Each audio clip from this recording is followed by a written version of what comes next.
ഈ അടുത്ത് കുട്ടേട്ടൻ്റെ റൈഫിൾ ക്ലബ്ബിൽ ഒരു ഷോട്ടുണ്ട്. ഞാനിവിടെ വന്നപ്പോൾ കുട്ടേട്ടനോട് പറഞ്ഞു, കുട്ടേട്ടനോട് രാമചേട്ടൻ ചോദിക്കുന്നുണ്ട്, ചേട്ടാ ഇങ്ങനൊരു ആഗ്രഹം ചേട്ടായുടെ മനസ്സിൽ കുറേ ആഗ്രഹിച്ചല്ലെന്ന് പറയുമ്പോൾ കുട്ടേട്ടനൊരു ചിരി ചിരിക്കുന്നുണ്ട്. ആ ചിരി കുട്ടേട്ടൻ വേറെ ഒരു സിനിമയിലും ചിരിച്ചിട്ടില്ല. അതേപോലെ സിറ്റുവേഷൻ ഇതിനു മുമ്പ് കുട്ടേട്ടനോട് ഒരു ഡയറക്ടർ പറഞ്ഞിട്ടില്ല എന്നുള്ളതാണ് സത്യം. ഇപ്പം ഞാൻ പറഞ്ഞു, ഞാനും ഷാജോണും അല്ലെ നമ്മൾ ഇത്രയും പേര് നാളെ നല്ല വഴിയിലിട്ടിറങ്ങിയിട്ട് ബോധവൽക്കരണം, മദ്യം വിഷമാണ്, അത് കുടിക്കരുത്, എടുക്കരുത് എന്നൊക്കെ പറഞ്ഞു കഴിഞ്ഞാൽ എല്ലാവരും കേൾക്കും. ഓരോ സീക്വൻസിന് മുൻപ് ബോധന അതിന് വേണ്ടിയിട്ട് എടുക്കുന്ന ഒരുപാട് ഒരു ആക്ടർ എന്നുള്ള രീതിയിൽ അദ്ദേഹം അങ്ങനത്തെ ഒരു സീക്വൻസ് ആണ് എടുക്കാൻ പോകുന്ന പറയുമ്പോൾ തന്നെ അദ്ദേഹം ഒന്ന് പുറത്ത് പോകും, പുറത്തോട്ട് ഒറ്റയ്ക്കൊക്കെ ഒന്ന് നിന്നിട്ട് വന്നിട്ടൊക്കെയാണ് ഞങ്ങൾ സിനിമ നടക്കുക. അപ്പം ഞങ്ങൾ ഒരുമിച്ചുള്ള ഒരു സീനൊക്കെ എടുക്കുമ്പോൾ ഞാൻ ഇദ്ദേഹത്തെ ഞാൻ നോക്കുകയായിരുന്നു. കാര്യം ഇദ്ദേഹം എങ്ങനെയാണ് ഇതെങ്ങനെയാണ് പെർഫോം ചെയ്യാൻ പോകുന്ന ഒരു ആക്ടർ എന്നുള്ള ഇത് നമുക്കൊരു കാര്യം. അദ്ദേഹം ഒരു ഗംഭീര ഡയറക്ടറും കൂടെ ആണല്ലോ. ഒരുപാട് ആക്ടേഴ്സിനെ അസലായിട്ട് വളരെ നാച്ചുറലായിട്ട് പെർഫോം ചെയ്യിപ്പിച്ചെടുക്കുന്ന ഒരു ഡയറക്ടർ കൂടിയാണ്. അപ്പം അദ്ദേഹം അതെങ്ങനെയാണ് ചെയ്യുന്നതെന്ന് അറിയാനുള്ളൊരു ആഗ്രഹം കൊണ്ടുണ്ടായിരുന്നു. അപ്പോൾ അതൊക്കെ ഒരു വലിയ എക്സ്പീരിയൻസ് ആയിരുന്നു എനിക്ക്. ആട്ടം പോലത്തെ സിനിമകൾ വല്ലപ്പോഴേ ഉണ്ടാവുള്ളൂ. ഇപ്പോഴും ഞാനത് ചെറിഷ് ചെയ്യുന്ന ഒരു സിനിമയാണ്. ഞാനിത് ലൊക്കേഷനിൽ ചെന്നപ്പം കുട്ടേട്ടനോട് ആദ്യം പറഞ്ഞത് സ്ക്രിപ്റ്റ് മുഴുവൻ വായിച്ചോ എന്ന് ചോദിച്ചു. ഞാൻ കുട്ടേട്ടൻ വായിച്ചു എന്ന് പറഞ്ഞു. എന്നോട് പറഞ്ഞു, ഷാജോൺ ഇത് നന്നായിട്ട് ചെയ്താൽ വളരെയധികം നോട്ടബിൾ ആവാൻ സാധ്യതയുള്ളൊരു ക്യാരക്ടറാണ്, വളരെ സൂക്ഷിച്ച് ചെയ്യണം കേട്ടോ എന്ന് പറഞ്ഞു. അപ്പം ഞാൻ സത്യം പറഞ്ഞാൽ അത്രയും ഒരു സീരിയസ് ആയിട്ടും മനസ്സിലോട്ട് എടുത്തിരുന്നു. നമ്മളൊരു ക്യാരക്ടർ കണ്ടപ്പോൾ ഇത് കൊള്ളാം, ഒരു വെറൈറ്റിയാണ്, നമുക്ക് പെർഫോം ചെയ്യാൻ പറ്റുന്ന കുറച്ച് ഏരിയ ഉണ്ടെന്നതിലപ്പുറം അതിൻ്റെ ഒരു ഡെപ്ത് എനിക്ക് മനസ്സിലായത് കുട്ടേട്ടനെ പോലെ ഒരു ആക്ടർ എന്നോടത് പറഞ്ഞപ്പോഴാണ്. ഇത് സൂക്ഷിച്ച് ചെയ്യണം കേട്ടോ എന്നൊരു വേർഡ് ഉപയോഗിച്ചു. അപ്പോൾ എനിക്ക് മനസ്സിലായി ഓക്കെ. അപ്പോൾ അത് ഞാൻ ഗെറ്റപ്പൊക്കെ കഴിഞ്ഞ് വരുമ്പോഴൊക്കെ ഓരോ സീൻ ചെയ്യുമ്പോഴും കുട്ടേട്ടൻ എന്നെ ഇങ്ങനെ നോക്കുന്നുണ്ട്, ഇവൻ എന്നത്. ഔസേപ്പിൻ്റെ വിശേഷങ്ങളുമായി ജെറിൻ, വിജയരാഘവൻ ആൻഡ് ഷാജോൺ ചേട്ടൻ and Anjali, welcome. Thank you. ഔസേപ്പിൻ്റെ ഒസ്യത്ത് ടൈറ്റിൽ പേരിൽ തന്നെ ഒരു സിനിമ വരികയാണ്, ടൈറ്റിൽ കഥാപാത്രമായിട്ട് എത്തുകയാണ്. ഇതൊന്നു സിനിമകൾ മാറുന്നതിനനുസരിച്ച് കഥാപാത്രങ്ങളിലും അങ്ങനെ ഒരു വൈവിധ്യം ഇപ്പം ഫീൽ ചെയ്യുന്നുണ്ട്. ഔസേപ്പിലേക്ക് എത്തുമ്പം അതിന് വേണ്ടിയിട്ട് എത്രത്തോളം പ്രിപ്പറേഷൻസ് ഉണ്ടായിരുന്നു? എന്താണ് അത് തരുന്നൊരു ഫീല്, ഔസേപ്പ് നൽകിയിട്ടുള്ളൊരു ഫീല്? വലിയൊരു പ്രിപ്പറേഷൻ ഒന്നുമില്ല, ഞാൻ കുറ്റിത്താടി വളർത്തി. പിന്നെ ഈ പറഞ്ഞ പോലെ അത് കഥ വായിക്കുമ്പോൾ നമുക്ക് ആ സാഹചര്യവും ആളും ഒക്കെ മനസ്സിലാവുമല്ലോ. ശരത്ത് ഡയറക്ടർ ശരത്ചന്ദ്രൻ എന്നെ കണ്ട് അങ്ങനെ എൻ്റെ കഥ പറയാൻ വേണ്ടി വന്നത്. കഥ കേട്ടപ്പോൾ തന്നെ ഔസേപ്പ് എന്ന് പറയുമ്പോഴും ആ മലയോര കർഷകനാണ്. അന്ന് ഒരു മലയോര കർഷകർ പണ്ടത്തെ ആ ഒരു സ്ട്രഗിളുണ്ടല്ലോ, ഇതൊക്കെ വെട്ടിപ്പിടിച്ച് കാട്ടുപന്നിയും മൃഗങ്ങളോടൊക്കെ മല്ലിട്ടൊക്കെ ആയിരിക്കും അന്നത്തെ കാലത്ത്. അന്ന് മുതൽ അവിടെയുള്ള 60-70 വയസ്സുണ്ട്. മൂത്ത മകനാണ് ദിലീഷ്, രണ്ടാമത്തെ മകൻ, മൂന്നാമത്തെ മകൻ ഹേമന്ത്. അപ്പം അവരൊക്കെ ഈ പ്രായം, ഒരാൾക്ക് നല്ല ഉദ്യോഗം, ഇദ്ദേഹം പോലീസ്, അങ്ങനെ അത്രയും പിള്ളേർ വളർത്തും. പക്ഷെ എന്നാലും പുള്ളി ഇപ്പോഴും ജോലി ചെയ്യുന്നതാണ്. ഇപ്പോഴും കാര്യങ്ങളൊക്കെ അയാളുടെ കയ്യിൽ നിന്ന് വിട്ടിട്ടുള്ള കളിയൊന്നുമില്ല. അങ്ങനെ ഒരു ക്യാരക്ടർ നമ്മൾ വായിക്കുമ്പോൾ തന്നെ നമുക്ക് അയാൾ എങ്ങനെയൊക്കെ ആയിരിക്കും. ഇതല്ലേ പണി, പണ്ട് പോലെ പറയുന്നതായല്ലേ. ചില കാര്യങ്ങൾ കേൾക്കുമ്പോൾ നമുക്ക് ചില കണ്ടു മറന്നതായ ആൾക്കാരോ അല്ലെങ്കിൽ നമുക്ക് എവിടെയൊക്കെയോ പരിചയപ്പെട്ട ആൾക്കാരോ അല്ലെങ്കിൽ നമ്മുടെ ഭാവനയിൽ ഉണ്ടായതൊക്കെ ആവാം. എന്തൊക്കെ കൂടി അടിഞ്ഞുകൂടി നമ്മളിൽ ഉണ്ടാകുന്ന ഒരു സംഭവമാണ് അത്. ഇങ്ങനെ ആളുടെ ഷെയ്ഡുകളും ഇതേപോലെ വ്യത്യസ്തമാവുന്നുണ്ട്. നമുക്ക് പല സമയങ്ങളിലായിട്ട് ആളുടെ ഭാവങ്ങളിൽ ഒരേ മനുഷ്യൻ തന്നെ പല ഭാവങ്ങളിലേക്ക് പോകുന്നുണ്ട്. ആ ഒരു ഒരേ ക്യാരക്ടറിൽ പല പല ഭാവങ്ങൾ കൊടുക്കുന്നതിൽ മനുഷ്യനും അങ്ങനെയാണ്. നമ്മളൊക്കെ ഇവിടെ നിന്ന് ഞങ്ങൾ സംസാരിക്കുന്നത് അപ്പൊ എല്ലാ കഥാപാത്രങ്ങൾക്കും ഉണ്ടല്ലോ ഡയമെൻഷൻ ഉണ്ടാവും. അങ്ങനെയാണല്ലോ കഥാപാത്രം ഉണ്ടായിത്തീരുന്നത്. അത് സ്ക്രിപ്റ്റിലുണ്ടാകുന്നതാണ്. അങ്ങനെയുള്ള സിറ്റുവേഷൻസ്, ആ സ്ക്രിപ്റ്റ്, ആ സിറ്റുവേഷൻസ് നമ്മൾ പെരുമാറുന്നത്. Just behave. ഈ ദൃശ്യത്തിന് ശേഷം ഒരു പോലീസ് സ്റ്റേഷനിൽ ഷാജോൺ ചേട്ടനെ കാണുമ്പം ആളുകളുടെ ഒരു പെർസെപ്ഷൻ ഉണ്ടാകുന്നുണ്ട്. അതിന് മുന്നേ തന്നെ ഒരു ഗ്രേ ഷെയ്ഡിൽ അല്ലെങ്കിൽ വില്ലൻ ഷെയ്ഡിലാണ് ആളുകൾ അതിനെ സമീപിക്കുന്നത്. പക്ഷേ ഈ ചിത്രത്തിലേക്ക് കുറച്ചുകൂടെ മൾട്ടി ലെയർഡ് ആയിട്ട് പോകുന്നുണ്ട്. നമുക്ക് പല പോയിന്റുകളിൽ ആളോട് തോന്നുന്ന വികാരം വേറെ വേറെയാണ്. ഈ കഥാപാത്രം ജോർജിലേക്ക് എത്തുമ്പം ഉണ്ടാകുന്ന ഒരു അനുഭവം അല്ല, കുട്ടികളും പറഞ്ഞ പോലെ തന്നെയാണ്. നമ്മൾ ഓരോ കഥകൾ കേൾക്കുമ്പം നമ്മൾ ഹുക്ക് ചെയ്യുന്ന ഓരോരോ കാര്യങ്ങളുണ്ടാവുമല്ലോ. അപ്പോൾ ഇത് പറഞ്ഞപ്പോഴും സത്യം പറഞ്ഞു കഴിഞ്ഞാൽ ഇനി പോലീസ് വേഷങ്ങൾ കുറച്ച് നാളത്തേക്കിന് ചെയ്യേണ്ട എന്നൊക്കെ നമുക്ക് തന്നെ ഒരു സ്ഥിരം കാര്യങ്ങൾ ചെയ്യുമ്പോൾ നമുക്കൊരു മടുപ്പ് തോന്നുമല്ലോ. ഒരു ആക്ടറെ സംബന്ധിച്ച് അങ്ങനെ മടുപ്പ് തോന്നേണ്ട കാര്യങ്ങളില്ല എന്നുണ്ടെങ്കിലും പക്ഷെ എനിക്ക് എവിടെയൊക്കെയോ അത് പോലീസ് വരുമ്പം തന്നെ വിളിക്കുമ്പം തന്നെ നമ്മൾ ചോദിക്കും പോലീസാണോ. അപ്പോൾ ഇതിൽ കഥ പറയാൻ വേണ്ടി ശരത്ത് വരട്ടെ എന്ന് ചോദിച്ചപ്പോൾ ഞാൻ പോലീസാണോ എന്ന് അതേ ചേട്ടാന്ന് പറയുമ്പോൾ ഞാൻ പറഞ്ഞു ശരത്ത് ഞാൻ ഇല്ല അല്ല ചേട്ടാ ഒന്ന് കേട്ട് നോക്കാൻ വേണ്ടി പറഞ്ഞു. അപ്പം മനസ്സിലായി ഇത് പോലീസ് എന്നുള്ളതല്ല, ഇതിന് ഉപരി അതായത് ഒരു പോലീസുകാരൻ്റെ ലൈഫിലുണ്ടാകുന്ന ഒരു ഇൻസിഡൻറ്റ് കൂടിയാണിത്. അപ്പോൾ ഒരു പോലീസ് എന്നുള്ള ജോബ് മാത്രമാണ് പുള്ളിയുടെ. പിന്നെ നമ്മൾ ഓരോന്ന് കേൾക്കുമ്പോഴും നമ്മളെ ഒരു സിനിമയിലേക്ക് നമ്മളെ അട്രാക്ട് ചെയ്യുന്ന കുറേ കാര്യങ്ങളുണ്ടാവുമല്ലോ. അപ്പോൾ നമ്മൾ കേട്ടപ്പോൾ മുതൽ ഇതിനകത്ത് കുട്ടേട്ടൻ വരുന്നു, അതോടൊപ്പം ദിലീഷ് പോത്തനുണ്ട്, പിന്നെ ഈ പറയുന്ന ആർട്ടിസ്റ്റുകൾ ഇവരെല്ലാവരും ഉണ്ട്. അപ്പോൾ എന്ന് പറയുമ്പോൾ നമുക്കൊരു സിനിമയോട് തോന്നുന്നൊരു ഇഷ്ടം, പിന്നെ നമ്മുടെ ഒരു ക്യാരക്ടറും അത്ര ഒരു സ്ട്രോങ് ആയിട്ടുള്ളൊരു ക്യാരക്ടറാണ്. ഇയാളിപ്പോൾ പറഞ്ഞതുപോലെ തന്നെ പല പല ലെയേഴ്സുള്ള ഒരു ക്യാരക്ടർ കൂടിയാണ്.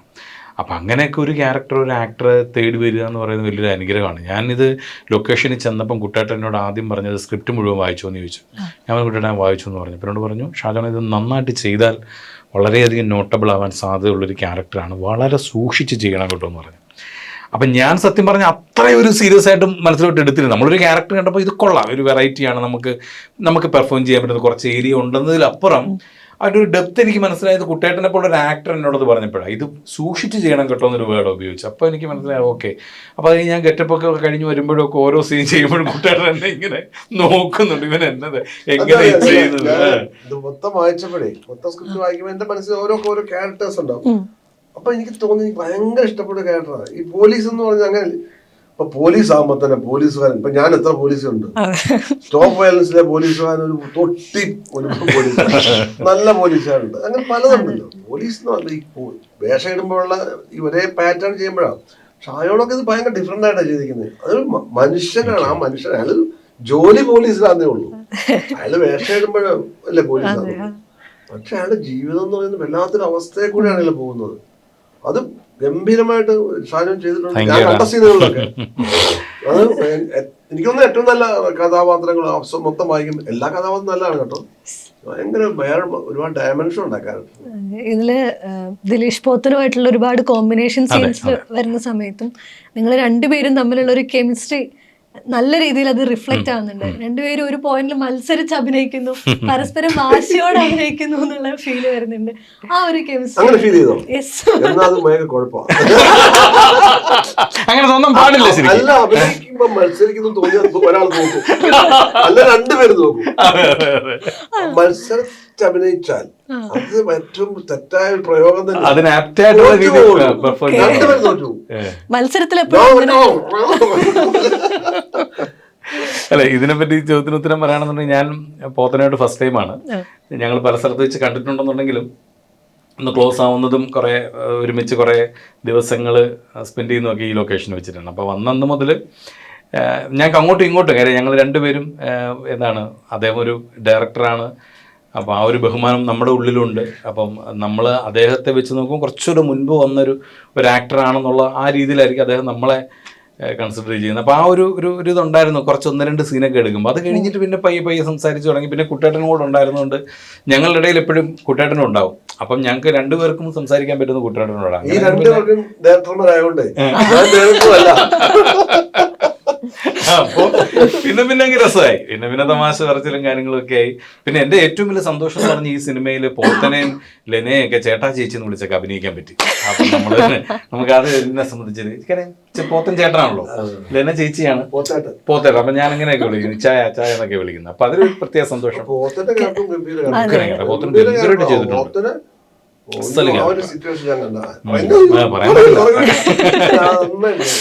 പോത്തൻ ഈ പറയുന്നത് പോലെ ഓരോ സീക്വൻസിന് മുൻപ് പോത്തൻ അതിന് വേണ്ടിയിട്ട് എടുക്കുന്ന ഒരുപാട് ഒരു ആക്ടർ എന്നുള്ള രീതിയിൽ അദ്ദേഹം അങ്ങനത്തെ ഒരു സീക്വൻസ് ആണ് എടുക്കാൻ പോകുന്ന പറയുമ്പോൾ അദ്ദേഹം ഒന്ന് പുറത്തുപോയിട്ട് ഒറ്റയ്ക്കൊക്കെ ഒന്ന് വന്നിട്ടൊക്കെയാണ് ഞങ്ങൾ സിനിമ നടക്കുക. അപ്പം ഞങ്ങൾ ഒരുമിച്ചുള്ള ഒരു സീനൊക്കെ എടുക്കുമ്പോൾ ഞാൻ ഇദ്ദേഹത്തെ നോക്കുകയായിരുന്നു. കാര്യം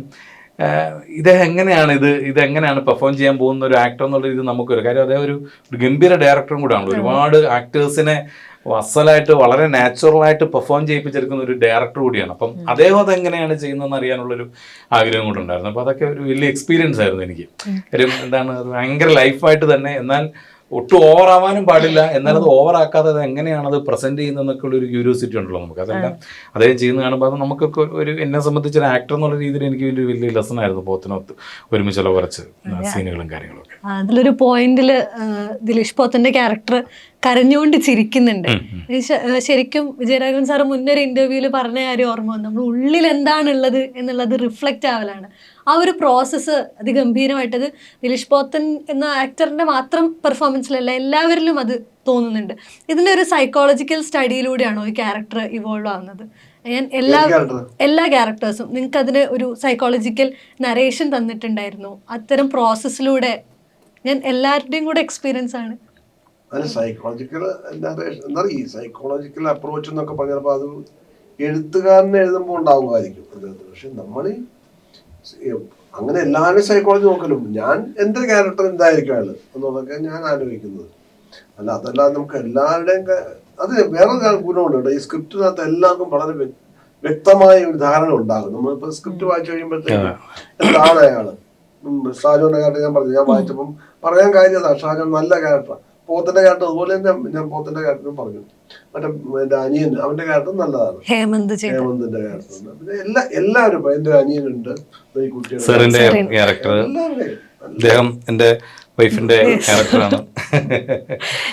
പിന്നെ ലെന, പിന്നെ കുട്ടികളുണ്ടല്ലോ അവര്. എല്ലാവർക്കും അവരുടേതായ ഒരു സംഭവം ഉണ്ട് സ്ക്രിപ്റ്റ് വൈസ്. നമ്മുടെ ജോജിയുടെ ക്യാരക്ടർ നല്ലതാണ്. ഈ ഇപ്പൊ വരുന്ന ത്രില്ലർ സിനിമകളിലാണെങ്കിലും ഇപ്പം ഒരു മെയിൽ കഥാപാത്രത്തിന്റെ നരേറ്റീവിലൂടെ പോകുന്ന സിനിമകളിൽ സാധാരണ ഒരു പക്ഷേ സ്ത്രീകൾക്ക് റെപ്രസെന്റേഷൻ ഇല്ലാതെ വരുന്നു എന്ന് പറയാറുണ്ട്, അല്ലെങ്കിൽ ചെറിയ റോളുകളിലേക്ക് പോകുന്നു എന്ന് പറയാറുണ്ട്. പക്ഷെ ഈ സിനിമയിൽ കുറച്ചുകൂടെ ഒരു ഫാമിലി ആകുമ്പം ഉള്ള എല്ലാ ഘടകങ്ങളെയും കൊണ്ടുവരുന്നുണ്ട്. പ്രത്യേകിച്ചും സ്ത്രീകഥ, ഇപ്പം ലെന ചേച്ചിയുടെ ക്യാരക്ടർ ആണെങ്കിലും അഞ്ജലി ചേച്ചിയുടെ ക്യാരക്ടർ ആണെങ്കിലും ഈ ഫാമിലിക്ക് അകത്തുള്ള അവരുടെ റോളിനെ കൃത്യമായിട്ട് ഡിഫൈൻ ചെയ്യുന്നുണ്ട്. അത്രയും ഒരു സ്പേസ് സിനിമ തരുന്നുണ്ട്. അതിൻ്റെ ഒരു എക്സ്പീരിയൻസ്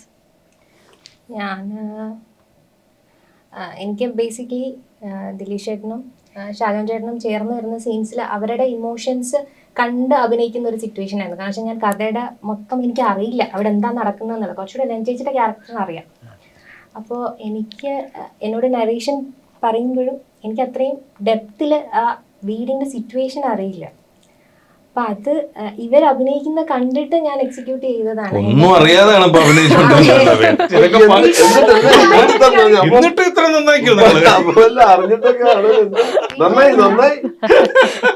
വീട്ടിലടങ്ങുന്ന ഒരു കാര്യം എനിക്ക് അറിയില്ല. ശബ്ദത്തെ അനുസരിച്ച് ഇതിവിടെ പറഞ്ഞിരിക്കട്ടെ,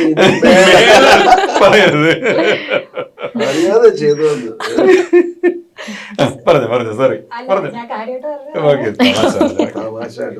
വീട്ടിൽ ഇത്രയും കോംപ്ലിക്കേറ്റഡ് ആയിട്ട് ഒരു സിറ്റുവേഷൻ എന്താന്നുള്ളത് എനിക്ക് അറിയില്ല. ആ കഥാപാത്രവും അതുപോലെ പുറത്തുനിന്ന് കാണുന്ന ഒരാളാണ്. പുറത്തുനിന്ന് അതല്ല, ഇവർക്ക് അറിയാൻ പാടില്ല. സിനിമയിൽ ഇവരോട് സ്ക്രിപ്റ്റ് വായിച്ചാൽ അവർ മുൻകൂട്ടി തീരുമാനിക്കും ചില കാര്യങ്ങളൊക്കെ. അതിനകത്ത് അറിയാമല്ലോ. അത് ഇവര് അറിഞ്ഞു കഴിഞ്ഞാൽ കുഴപ്പമില്ല. അത് നന്നായി വായിക്കാനുള്ളത്. ഇവരുടെ പ്രശ്നങ്ങളൊക്കെ നിങ്ങൾ റിഫ്ലക്ട് ചെയ്യുന്നത് കറക്റ്റാണ്. അത് അറിയാഞ്ഞത് നന്നായത്. അതുകൊണ്ട് മനഃപൂർവ്വം തരാഞ്ഞതാണ്. ആ കൺഫ്യൂഷൻ അതിനനുസരിച്ച് റിഫ്ലക്ട് കാരണം എനിക്കിത് അറിയ തന്നെ ഇല്ല എന്താണ് ഇവിടെ പൂർണ്ണമായിട്ട് നടക്കുന്നത് എന്നുള്ളത് എനിക്ക് അറിയാത്തത് കൊണ്ട് തന്നെയാണ്. അപ്പൊ ഇവര് ചെയ്യുന്നത് കണ്ട് ചെയ്യുന്നതാണ് ഞാൻ. ദിലീഷ് ചേട്ടനായാലും ഷാൻ ചേട്ടനായാലും അവർ ഭയങ്കര കോംപ്ലിക്കേറ്റഡ് ആയിട്ട് നിൽക്കുക. അപ്പൊ അത് എന്നിൽ ഇങ്ങനെ റിഫ്ലക്ട് ചെയ്യുക, അതാണ് ആ പ്രോസസ് അങ്ങനെ വന്നത്. സെറിന്റെ ക്യാരക്ടറും അതേപോലെ തന്നെ ഈ വീടിന് പുറത്തുള്ള ഒരാളാണ്. അയാളും കൺഫ്യൂസ്ഡ് ആണ്. ഈ പറഞ്ഞ പോലെ ആൾക്കറിയില്ല, പക്ഷേ she's trying to find something. അതെ, ഫിഗർ ഔട്ട് ചെയ്യാൻ നോക്കുന്നുണ്ട്. സത്യത്തിന് പുറകെ പോകുന്ന ഒരു ക്യാരക്ടറാണ്. ഈ ഫാമിലിയെ ക്ലോസ്ലി ഒബ്സർവ് ചെയ്തിട്ടുണ്ട്. എന്തൊക്കെയാണ് ഇനി സംഭവിക്കാൻ പോകുന്ന അറിയാനുള്ള ആശങ്കയൊക്കെ ഉള്ള ഒരു ക്യാരക്ടറാണ്. ഇതിൽ ആക്ച്വലി എന്നെ അട്രാക്ട് ചെയ്ത ഈ കഥയാണ്, ഇതിൽ അഭിനയിക്കുന്ന ആക്ടേഴ്സും, പിന്നെ നമ്മുടെ കൂടെയുള്ള കോ ആക്ടേഴ്സ് അവർ പെർഫോം ചെയ്യുമ്പോൾ അതിൻ്റെ അവരുടെ ഒരു പ്രോസസ്സ് ഉണ്ടല്ലോ, അതും കാണുമ്പോൾ നമുക്ക് ഒരു പെർഫോമർ എന്ന നിലയിൽ കുറേ പഠിക്കാൻ കഴിയും. അത് നല്ല എക്സ്പീരിയൻസ് ആയിരുന്നു. ഈ ആർട്ടും രേഖാചിത്രവും തന്നിട്ടുള്ള കഥാപാത്രങ്ങൾ ഹൈലി ആളുകൾ നോട്ട് ചെയ്ത് പിന്നീട് ഒരുപാട് ചർച്ച ചെയ്യപ്പെട്ട് അത്രയും ആളുകളിൽ ഒരു ഇമ്പാക്റ്റ് ഉണ്ടാക്കുന്ന ക്യാരക്ടേഴ്സ് ആയിരുന്നു ഈ രണ്ട് ആട്ടത്തിലെയും രേഖാചിത്രത്തിലെയും. രണ്ട് ഷെയ്ഡിലാണ്, രണ്ട് വ്യത്യസ്തമായിട്ടുള്ള രൂപത്തിൽ തന്നെ വ്യത്യസ്തമായിട്ടുള്ള കഥാപാത്രങ്ങളാണ്. ഇതിലേക്ക് വരുമ്പം ഔസേപ്പിന്റെ ഒസ്യത്തിലേക്ക് വരുമ്പം അത് തരുന്നൊരു വൈവിധ്യം, അതിൽ എത്രത്തോളം സ്പേസ് കിട്ടുന്നുണ്ട്? ഈ ഞാൻ ചെയ്തിരിക്കുന്ന ക്യാരക്ടേഴ്സ് എല്ലാവർക്കും അവരുടേതായ രീതിയിൽ ആ സ്ട്രെങ്ത് ഉണ്ട്. അവർ സത്യത്തിന് പുറകെ പോകുന്നുണ്ട്, അവർക്കൊരു കറക്റ്റായ സ്റ്റാൻസ് എടുക്കാൻ കഴിയുന്നുണ്ട്. ആൻഡ് അതുപോലത്തെ നല്ല ക്യാരക്ടേഴ്സ് ഒക്കെ കിട്ടാൻ I am really grateful for it. ഈ ആട്ടം നൽകിയിട്ടുള്ളൊരു ഫീൽ അതിൽ നിങ്ങൾ ഒന്നിച്ചായിരുന്നു. അതെ അതെ അതെ, നമുക്ക് ആ സമയത്ത് ഇപ്പോഴും കൂടുതൽ കോമ്പിനേഷൻ സീൻസ് ഒന്നും ഇല്ലായിരുന്നു. ബട്ട് ആട്ടം പോലത്തെ സിനിമകൾ വല്ലപ്പോഴേ ഉണ്ടാവുള്ളൂ. ഇപ്പോഴും ഞാനത് ചെറിഷ് ചെയ്യുന്ന ഒരു സിനിമയാണ്. ഈ ആട്ടത്തിലെ പോലെ തന്നെ ഈ സിനിമയിലേക്ക് എത്തുമ്പോഴും ഒരുപാട് തിയേറ്റർ ബാക്ക്ഗ്രൗണ്ട് ഉള്ള ഒരുപാട് ആക്ടേഴ്സ് ഒന്നിച്ചു വരികയാണ്. ഈ പലപ്പോഴും ഈ ഇടയിലുള്ള വന്ന സിനിമകളിലൊക്കെ അഭിനയത്തിനേക്കാൾ ടെക്നിക്കൽ ആസ്പെക്ട്സ് സൗണ്ട് ചെയ്ത് നിൽക്കുന്ന പോലെ തോന്നാറുണ്ട്. അതിൽ പെർഫോമൻസിനെ കൂടുതൽ ബൂസ്റ്റ് ചെയ്യാൻ ടെക്നിക്കൽ എക്യുപ്മെൻറ്റ്സിനെ ഡിപ്പെൻഡ് ചെയ്യുന്ന പോലെ തോന്നുന്നുണ്ട്. പക്ഷെ ഈ സിനിമയിൽ കംപ്ലീറ്റ്ലി ഓരോ ആളുകളുടെയും പെർഫോമൻസ് ആണ് സീനിനെ ബൂസ്റ്റ് ചെയ്യുന്നതും അതിൽ ആ ഒരു ഹൈ ക്രിയേറ്റ് ചെയ്യുന്ന പെർഫോമൻസ് ഓറിയൻറ്റഡ് ആയിട്ട് പോകുന്നതുകൊണ്ടാണ്. ഇത്രയും പല തരത്തിലുള്ള തിയേറ്റർ ബാക്ക്ഗ്രൗണ്ടിലോ സ്റ്റേജ് ബാക്ക്ഗ്രൗണ്ടിലോ ഉള്ള ആളുകൾ ഒന്നിച്ച് വരുമ്പം കിട്ടുന്ന ഒരു കൊടുക്കൽ വാങ്ങലുണ്ടാവില്ലേ? അത് എത്രത്തോളം ഫീൽ ചെയ്തിട്ടുണ്ടാവും? തിയേറ്റർ ബാക്ക്ഗ്രൗണ്ടിലോണ്ടല്ല, നല്ല ആർട്ടിസ്റ്റ് നമ്മളുണ്ടെങ്കിൽ തിയേറ്റർ ബാക്ക്ഗ്രൗണ്ട് തോന്നില്ല.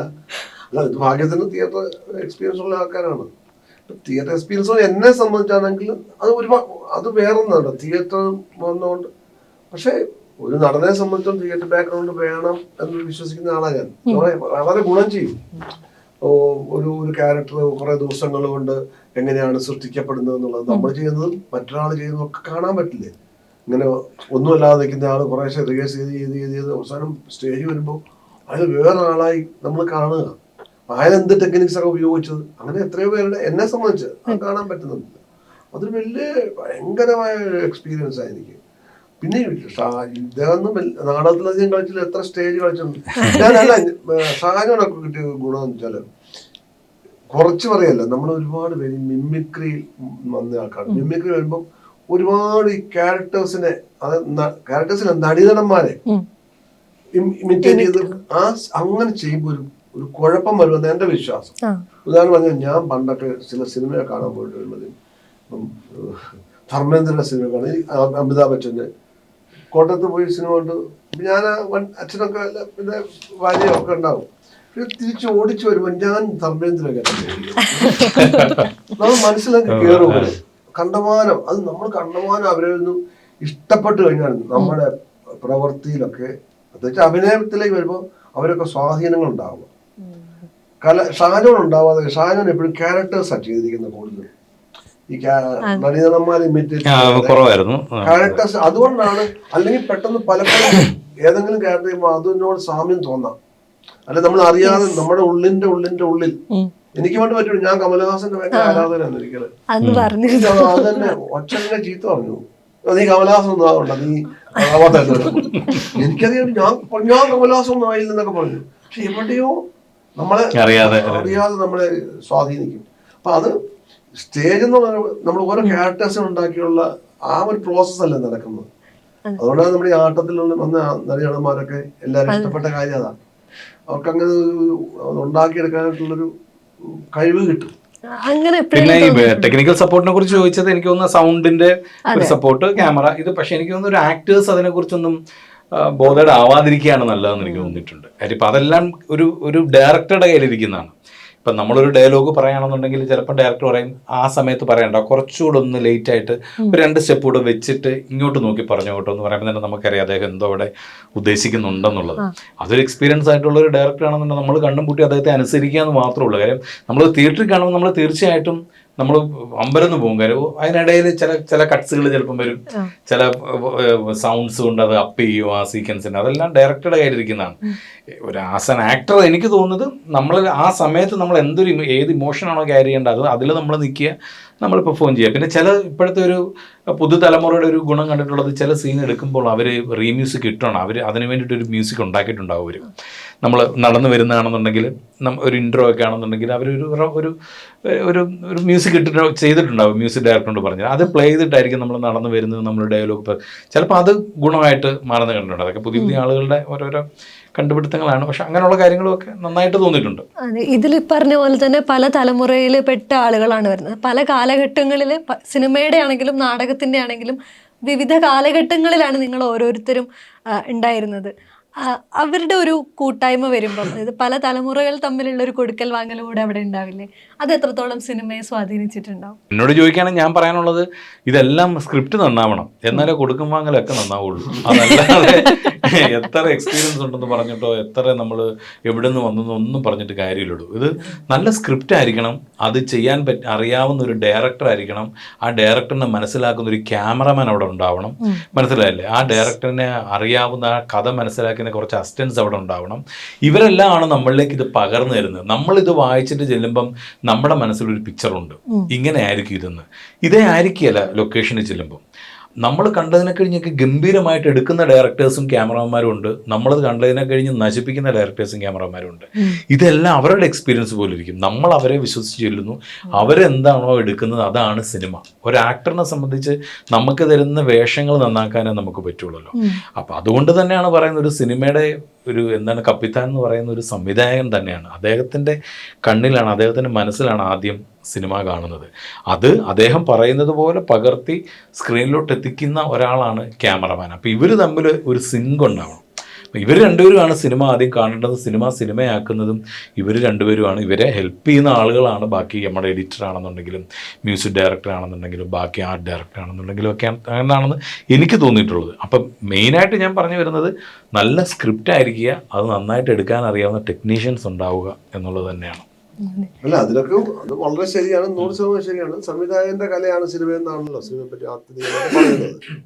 ഇപ്പൊ നമ്മൾ നോക്കിയിരിക്കുന്നു, അതും ബ്ലാങ്ക് ആയിട്ട്, അവിടെ ഓപ്പോസിറ്റ് ഇരിക്കുന്ന ഒരു കുട്ടി മരിച്ചു കിടക്കുന്ന ഷോട്ടാണ്.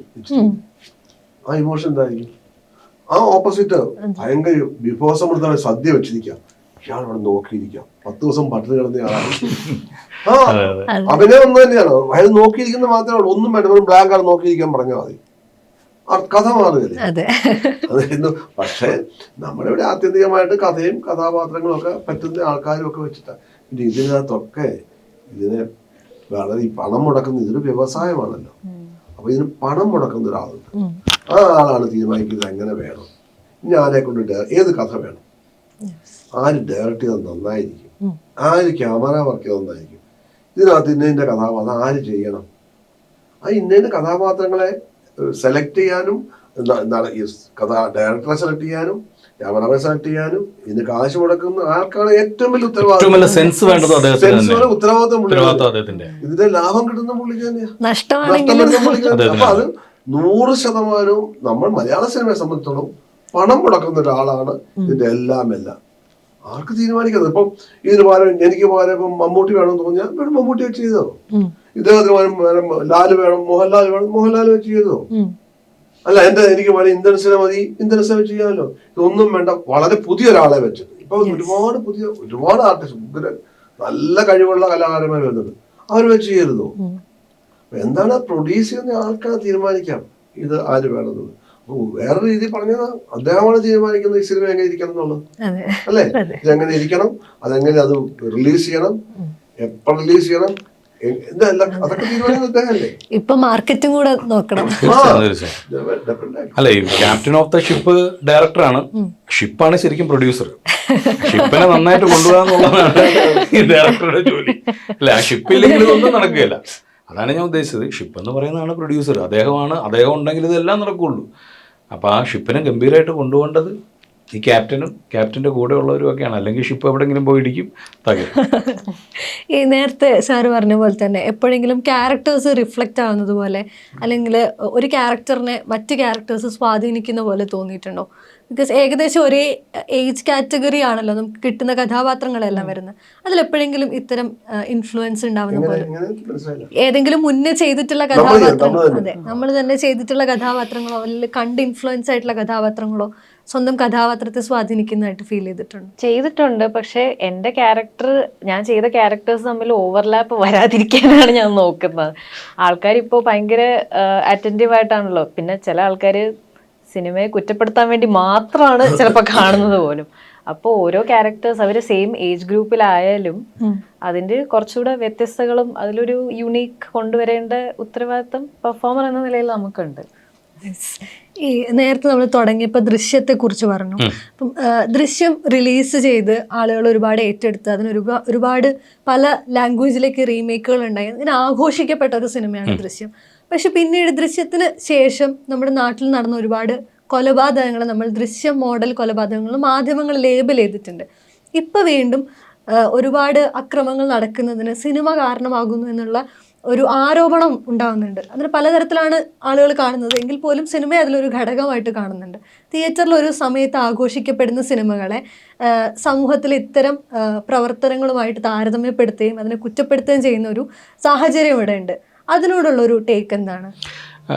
എൻ്റെ അഭിപ്രായത്തിൽ സിനിമ മനുഷ്യനെ സ്വാധീനിക്കുന്നുണ്ടോ എന്ന് ചോദിച്ചാൽ ഒരു പരിധിവരെ സ്വാധീനിക്കുന്നുണ്ടോ എന്നുള്ള കാര്യം സത്യമാണ്. അതിൻ്റെ ഒരു എക്സാമ്പിൾ പറയുകയാണെങ്കിൽ ഞാനൊക്കെ കോളേജ് പഠിച്ച സമയത്ത് ലാലേട്ടനെ പോലെ മുണ്ടെടുത്ത് കഴിഞ്ഞാൽ അറിയാതെ നമ്മുടെ ഒരു തോളിൻ്റെ ഒരു സൈഡൊന്ന് ചെരിയും, അറിയാതെ ഇങ്ങനെ മുണ്ടൊന്ന് മടക്കി കുത്തും, മനസ്സിലായില്ല. അത് അറിയാതെ വന്നു പോകുന്നതാണ് ലാലേട്ടനുള്ളൊരു ഇഷ്ടം കൊണ്ടാണ്. പലപ്പോഴും സ്വിമ്മിംഗ് പൂളിൽ ഇറങ്ങുമ്പോൾ ലാലേട്ടൻ മറ്റേ ഏതൊരു പടത്തിൽ ഈ അവിടുന്ന് കള്ളിങ്ങനെ മുക്കിയിട്ട് കുളത്തിനകത്ത് നിന്ന് ഇങ്ങനെ കുടിക്കുന്ന പല സ്വിമ്മിംഗ് പൂളിൽ ഇറങ്ങുമ്പോഴും നമ്മൾ അങ്ങനെ ചെയ്തിട്ടുണ്ട്. എന്തൊക്കെ ബാക്ടീരിയസ് അകത്ത് പോകുന്നു നമുക്ക് അറിഞ്ഞുകൂടെ, എങ്കിലും അന്നത്തെ ആ ഭ്രാന്തിൻ്റെ പുറത്ത് ചെയ്തിട്ടുണ്ട്. മമ്മൂക്കയുടെ കിങ് കണ്ടു കഴിഞ്ഞപ്പോൾ മുടി വളർത്തിയവരെല്ലാം ഇടയ്ക്കിടയ്ക്ക് ഇങ്ങനെ വെച്ചിട്ടുണ്ട്. ഇതൊക്കെ ഒരു സ്വാധീനിക്കൽ തന്നെയാണ്. പക്ഷെ ഒരു സിനിമ കണ്ടിട്ട് ഒരാൾ ഒരു ക്രൈം ചെയ്യുന്നതിന് പറയുന്നത് സിനിമ കണ്ടിട്ടാണെന്ന് പറയുന്നതോട് നമുക്ക് ഒരിക്കലും യോജിക്കാൻ പറ്റില്ല. അല്ല, ഇവിടെ രാമായണവും മഹാഭാരതവും ഒക്കെ സിനിമയായിട്ടില്ലേ? നല്ല മഹാന്മാരുണ്ടാക്കുന്നത്. നമുക്ക് സ്വാതന്ത്ര്യം നേടുന്നത് മഹാത്മാഗാന്ധിയാണ്. നോൺ വയലൻസ് ആയിരുന്നു. മഹാത്മാഗാന്ധി ബുദ്ധനും ക്രിസ്തുവും കൃഷ്ണനും ഒക്കെ ജനിച്ച നാടല്ലേ? എന്താ അതൊന്നും അനുകരിച്ചൂടെ? ഇത് മാത്രം സിനിമ ഒരിക്കലും അങ്ങനെ പറയാൻ പറ്റില്ലല്ലോ. ഇതൊക്കെ നമ്മളൊരു ഇഷ്ടം കൊണ്ട് നമ്മൾ ആത്യന്തികമായിട്ടും ഒരു സൊസൈറ്റിയിൽ ഉണ്ടാകുന്ന പ്രശ്നങ്ങളാണ്. സൊസൈറ്റിയുടെ പ്രശ്നമാണ്. സൊസൈറ്റിയുടെ ഏറ്റവും ചെറിയ ഘടകം എന്താ? ഫാമിലി, കുടുംബമാണ്. കുടുംബത്തിലാണ് ഇത് സംഭവിക്കേണ്ടത്. ഇത് ഈ പറഞ്ഞ നന്മതിന്മകളെ പറ്റിയുള്ള കുട്ടികളെ പഠിപ്പിക്കുന്നതും അവരുടെ പെരുമാറും. അത് വെറുതെ ക്ലാസ്സിൽ പഠിപ്പിക്കുന്ന പോലെ പറ്റിയല്ലോ. അച്ഛനമ്മമാരെങ്ങനെ പെരുമാറുന്നു, അവരെങ്ങനെയാണ് സമൂഹത്തിൽ ഓരോ കാര്യങ്ങളും അവരെങ്ങനെയാണ്, അതനുസരിച്ചേ ഉണ്ടാവുള്ളൂ. അപ്പൊ എനിക്കെന്തെങ്കിലും കുഴപ്പമുണ്ടോ എന്റെ അച്ഛൻ്റെ അമ്മയുടെ കുഴപ്പം തന്നെയാണ്. എനിക്കെന്തെങ്കിലും നന്മയുണ്ടെങ്കിൽ അവരുടെ നന്മയുടെ ഞാൻ വിശ്വസിക്കുന്നത്. എന്റെ മക്കൾക്ക് കുഴപ്പമുണ്ടെങ്കിൽ 100% അതിന്റെ ഉത്തരവാദി ഞാനാണ്. എന്റെ മക്കൾ അങ്ങനെയുള്ള ജീവിതത്തില് ബാക്കി കാര്യങ്ങൾ സ്വഭാവത്തില് ആ വൈകല്യങ്ങളുണ്ടെങ്കിൽ ഞാനാ ഉത്തരവാദി. ആ കുട്ടിക്ക് വൈകല്യമുള്ള കുട്ടിയാന്ന് പറഞ്ഞാൽ ഒന്നില്ലേ അവന് ട്രീറ്റ് ചെയ്യണം. അല്ല, അവന് കൃത്യമായി ഞാനവൻ നോക്കാം. സ്കൂളിലാണോ പോകുന്നുണ്ടോ, സ്കൂളിൽ പോകുന്നുണ്ടോ, അവൻ ബീഡി വലിക്കുന്നുണ്ടോ, അല്ലെങ്കിൽ കഞ്ചാവ് വലിക്കുന്നുണ്ടോ, കള്ളു കുടിക്കുന്നുണ്ടോ നോക്കണമെങ്കിൽ സുഹൃത്തുക്കൾ ആരൊക്കെയാണ് നമ്മളാണ് ഉത്തരവാദി. സമൂഹത്തില് ഈ കുഴപ്പമുണ്ടോ നമ്മൾ മാറി നിന്നൊരു കാര്യമൊന്നുമില്ല. നമ്മളാണ് നമ്മുടെ കുടുംബത്തിലെ കാര്യം നോക്കേണ്ടത്. അതാണ് ബേസിക് ആണ് കുഴപ്പം.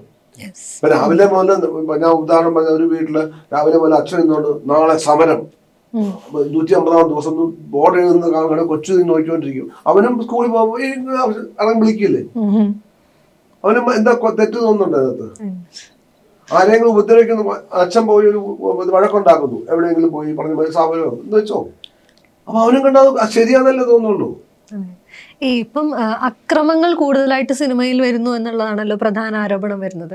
അത് ആളുകളെ ഡീസെൻസിറ്റൈസ് ചെയ്യുന്നു എന്ന് പറയാറുണ്ട്. ഇപ്പോൾ ഒരുപാട് വയലൻസ് സിനിമയിൽ കാണുന്ന ഒരാളെ സംബന്ധിച്ചിടത്തോളം നമ്മൾ അതിനോട് യൂസ്ഡ് ആവുന്നതിനനുസരിച്ച് ആൾക്ക് റിയൽ ലൈഫിൽ ഒരു അപകടം കാണുമ്പോൾ അല്ലെങ്കിൽ വയലൻസ് കാണുമ്പോൾ അതിനോട് പ്രതികരിക്കാനുള്ള ടെൻഡൻസി ഇല്ലാതാവുന്നു എന്നുള്ളതാണ് ഒരു ആരോപണം പറഞ്ഞിട്ടുള്ളത്. അത് ശരിയാണെന്ന് തോന്നുന്നുണ്ടോ? ഇവിടെ എന്താണെന്നറിയാം, ഇത് സിനിമ എന്ന് പറയുന്ന ഒരു ബിസിനസ്സാണ്. സന്തോഷം എന്ന് പറഞ്ഞൊരു സിനിമ ഇവിടെ റിലീസായി. ഞാൻ അഭിനയിച്ചൊരു സിനിമയാണ് അമിച്ചക്കാലെങ്കിലും അനുസിത്താരൊക്കെ. അത് തിയേറ്ററിലാണ്ട് ഒരാഴ്ച എന്തോ കൂടിയുള്ളൂ. ആ യൂട്യൂബിൽ ഇപ്പോൾ ഒരു 1.5 കോടി ആളുകളോളം യൂട്യൂബിൽ കണ്ടിട്ട് എല്ലാവരും ഗംഭീര അഭിപ്രായം പറയും. ഒരു മനുഷ്യൻ തിയേറ്ററിലോട്ട് വന്നില്ല. പക്ഷേ ഇവിടെ ഇറങ്ങുന്ന മറ്റുള്ള സിനിമകൾ കാണാൻ ആളുകൾ വരുന്നു എന്നറിയുമ്പോൾ പ്രൊഡ്യൂസേഴ്സ് എന്താണ് ചെയ്യുന്നത്? സന്തോഷം പോലുള്ള സിനിമകളല്ല ചെയ്യുന്നത്.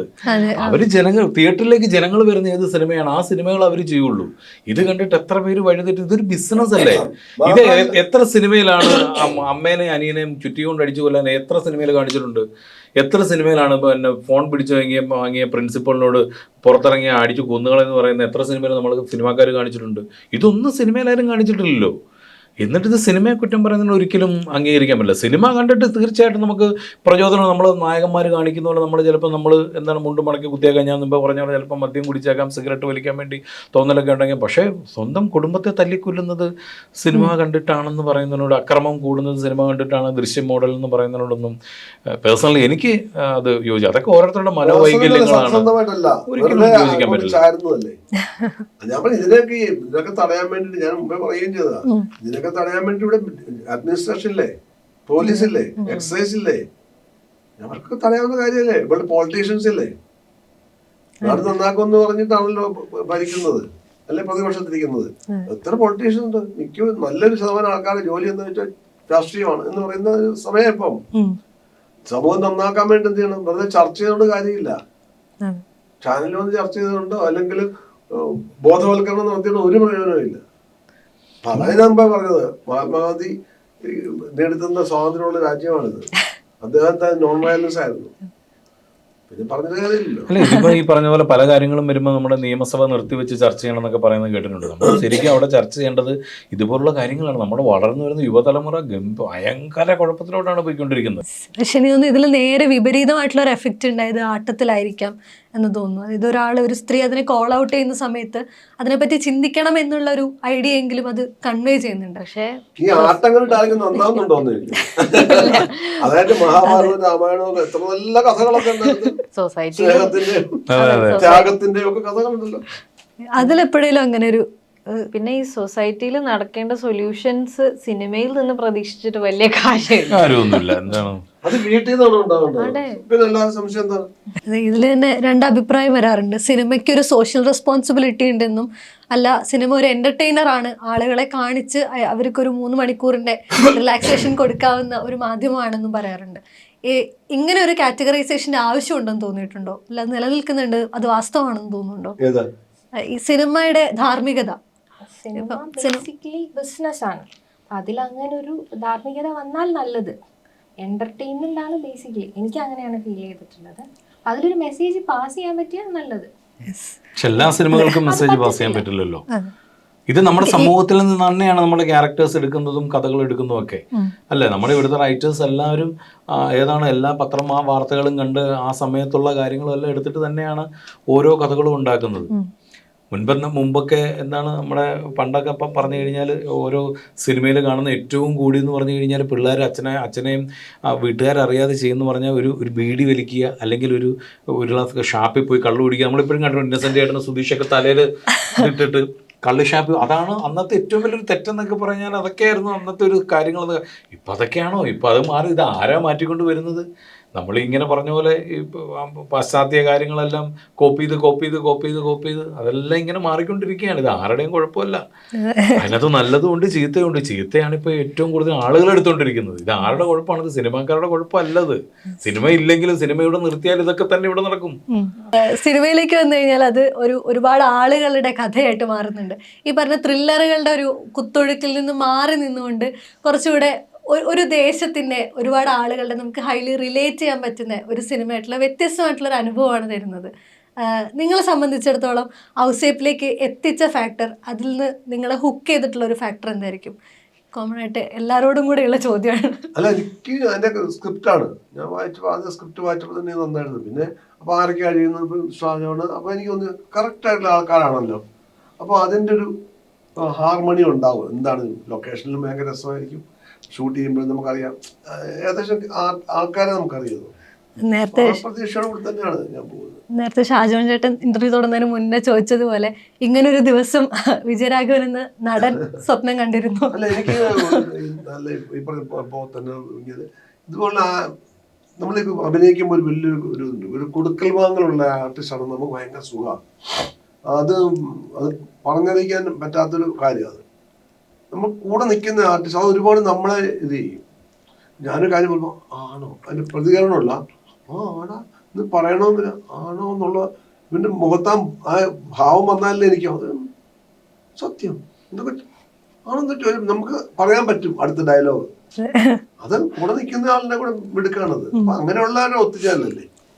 അതെ. അത് വളരെ വളരെ അതാണ് ഒരു സിനിമയുടെ അതായത് ഒരു അമഞ്ഞു വരിക നാട്ടും പറഞ്ഞു അമഞ്ഞു വരിക, അങ്ങനെ ഒരു സംഭവം ഉണ്ട് ഈ സിനിമയ്ക്ക്.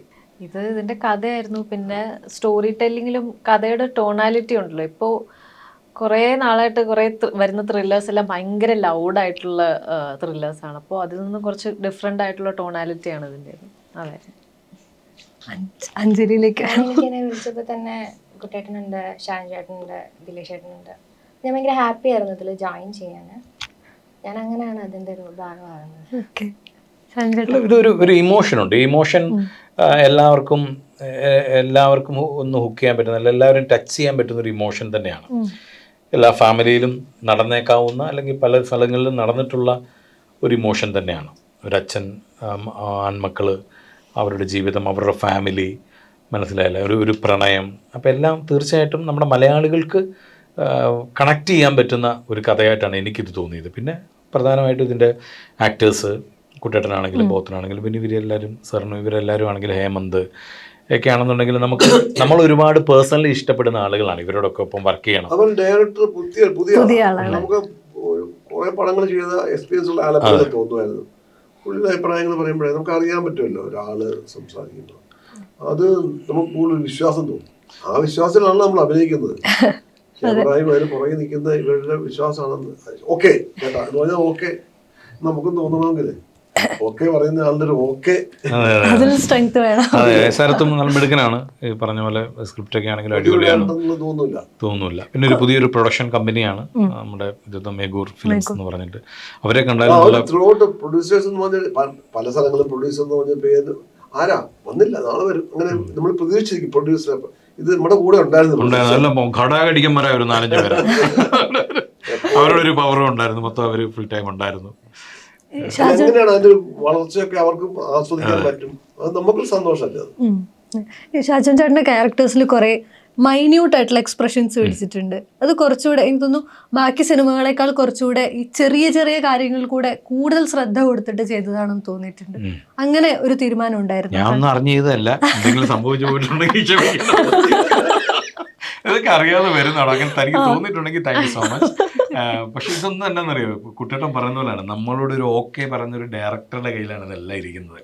നമ്മൾ ചെയ്യുന്നത് ശരിയാണോ തെറ്റാണോ എന്നൊന്നും നമുക്ക് അറിഞ്ഞൂടാ. നമുക്കിപ്പം താനാണ് ഡയറക്ടറെങ്കിൽ താൻ പറഞ്ഞു തരുന്നു ഇന്നതുപോലെ ചെയ്യുമെന്ന് പറയുമ്പോൾ നമുക്കറിയാവുന്നതുപോലെ നമ്മൾ ചെയ്യുക. പിന്നെ ദൈവം അനുഗ്രഹിച്ച് ആ സമയത്തൊക്കെ അങ്ങനെ അങ്ങ് വന്നു പോകുന്നു. അത് മതി എന്ന് പറഞ്ഞാൽ പിന്നെ നമ്മളതങ്ങ് ചെയ്യും. അതാണ്, മനസ്സിലായില്ലേ. അപ്പോൾ അതിന് നമ്മളെ സപ്പോർട്ട് ചെയ്യുന്ന ഒരു ഡയറക്ടർ, ഒരു ക്യാമറമാൻ, റൈറ്ററും ഒക്കെ നമ്മളോടുണ്ടെങ്കിൽ നമ്മൾ പിന്നെ ഈ പറഞ്ഞ പോലെ ആക്ടേഴ്സ് കുട്ടേട്ടനോടൊക്കെ അഭിനയിക്കുമ്പോൾ നമ്മൾ ഭയങ്കര ഹാപ്പിയാണ്. നമ്മൾ ടെൻഷനേ ഇല്ല നമുക്ക്, മനസ്സിലായില്ല. നമ്മൾ കൂളായിട്ട് ചെയ്യാൻ പറ്റും. നമ്മളിപ്പം പോത്തനാണെന്നുണ്ടെങ്കിലും ഇവരൊക്കെ ആണെന്നുണ്ടെങ്കിൽ നമ്മൾ ശരിക്കും എൻജോയ് ചെയ്ത. പിന്നെ ഇതെല്ലാം ഞാൻ ആദ്യം പറഞ്ഞില്ലേ, സ്ക്രിപ്റ്റാണ്. നമ്മൾ ഇതുവരെ ചെയ്യാത്ത ഒരു ഇമോഷൻ നമ്മളോട് പറയുമ്പോഴായിരിക്കും നമ്മളൊരു ആക്ടറെ സംബന്ധിച്ച് ഏറ്റവും കൂടുതൽ ഹാപ്പി ആവുന്നത്. മനസ്സിലായില്ല. ഇങ്ങനെ തല്ലിക്ക് ഒന്ന് ദേഷ്യപ്പെട്ട് നോക്കി എന്നൊക്കെ പറഞ്ഞാൽ നമ്മൾ സ്ഥിരം ചെയ്യുന്നതല്ല. അതിനപ്പുറം ഞാൻ ഇവിടെ വന്ന് പറഞ്ഞപ്പം മോള് ശ്രദ്ധിച്ചോന്ന് എനിക്ക് അറിഞ്ഞുകൂടാ. ഈ അടുത്ത് കുട്ടേട്ടൻ്റെ റൈഫിൾ ക്ലബ്ബിൽ ഒരു ഷോട്ടുണ്ട്. ഞാനിവിടെ വന്നപ്പം കുട്ടേട്ടനോട് പറഞ്ഞു, കുട്ടേട്ടനോട് രാമചേട്ടൻ ചോദിക്കുന്നുണ്ട്, ചേട്ടാ ഇങ്ങനൊരു ആഗ്രഹം ചേട്ടായുടെ മനസ്സിൽ കുറെ ആഗ്രഹിച്ചല്ലെന്ന് പറയുമ്പോൾ കുട്ടേട്ടൻ ഒരു ചിരി ചിരിക്കുന്നുണ്ട്. ആ ചിരി കുട്ടേട്ടൻ വേറെ ഒരു സിനിമയിലും ചിരിച്ചിട്ടില്ല. അതേപോലെ സിറ്റുവേഷൻ ഇതിനു മുമ്പ് കുട്ടേട്ടനോട് ഒരു ഡയറക്ടർ പറഞ്ഞിട്ടില്ല എന്നുള്ളതാണ് സത്യം. അങ്ങനത്തെ ഒരു സിറ്റുവേഷൻ ഒരു ആക്ടറിന് കിട്ടുക എന്ന് പറയുന്നതാണ് ഏറ്റവും വലിയ ഭാഗ്യം. മനസ്സിലായില്ല, അതൊരു ആക്ടറിന് കിട്ടണം. അപ്പോഴാണ് ഒരു ആക്ടറിന് നമ്മൾ ഹാപ്പി ആവുന്നത്. കുട്ടേട്ടന് ആ ഒരു ചിരി വേറെ ഒരു സിനിമയിലും നമുക്ക് കാണാൻ പറ്റില്ല, ഇനി ഒട്ടും കാണാനും പറ്റില്ല, ഇതിനു മുമ്പ് നമ്മൾ കണ്ടിട്ടുമില്ല. കാര്യം ആ ഒരു സിറ്റുവേഷൻ കുട്ടേട്ടൻ ഇതിനു മുമ്പ് ചെയ്തിട്ടില്ല സിനിമയിൽ. അപ്പോൾ അതാണ് അതിൻ്റെ ഫ്രഷ്നെസ്. അപ്പോൾ ഞാൻ പറയുന്നത് ഈ സിനിമയിൽ അങ്ങനെ മോൾക്ക് തോന്നിയിട്ടുണ്ടെന്നുണ്ടെങ്കിൽ നമ്മളോട് അങ്ങനെ ഒരു പുതിയ ഇമോഷനായിട്ട് നമ്മളോട് കൺവേ ചെയ്യാൻ ഡയറക്ടറിന് പറ്റിയിട്ടുണ്ടാവും. അപ്പോൾ അതിനെ മാക്സിമം നമ്മൾ കൊടുക്കാൻ ശ്രമിച്ചിട്ടുണ്ടാവും. ആ തിയേറ്ററിലും എല്ലാവർക്കും കണ്ട് അങ്ങനെ തോന്നട്ടെ, സിനിമ ഒരു സൂപ്പർ ഹിറ്റ് ആവട്ടെ എന്ന് നമ്മൾ ആഗ്രഹിക്കുന്നു. ഞങ്ങളും അത് തന്നെ ആഗ്രഹിക്കുന്നു. Thank you. സമയത്തിനും നിങ്ങളുടെ എഫേർട്ടിനും thank you so much. Thank you so much.